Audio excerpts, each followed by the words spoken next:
கேள்வி எண் 69. பெண்களுக்கு நிகராக பாரதிதாசன் கூறுவது? விடை மயில். கேள்வி எண் 70. ஏறெடுத்தேன் என்ற சொல்லை பிரித்தால் கிடைப்பது? விடை ஏடு + எடுத்தேன். கேள்வி எண் 71. நாலடியாரால் எழுதப்பட்ட நூலாகும். விடை சமண முனிவர்கள். கேள்வி எண் 72. நாலடியார் எத்தனை வெண்பாக்களால் ஆனது? விடை 400.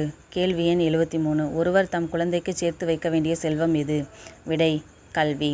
கேள்வி எண் 74. சிந்தனை களஞ்சியம் என்ற நூலின் ஆசிரியர் யார்? விடை திருக்குறளார் வி. முனிசாமி. கேள்வி எண் 75.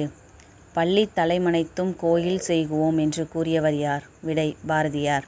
கேள்வி எண் 76. சுப்பிரமணிய பாரதியன் என்னும் இலக்கிய இதழை நடத்தி வருகிறார்? விடை கனவு. கேள்வி எண் 77. நாற்றம் என்று பொருள் தரும் சொல் எது? விடை நெடி. கேள்வி எண் 78. வனப்பு என்பதன் பொருள் என்ன? விடை அழகு.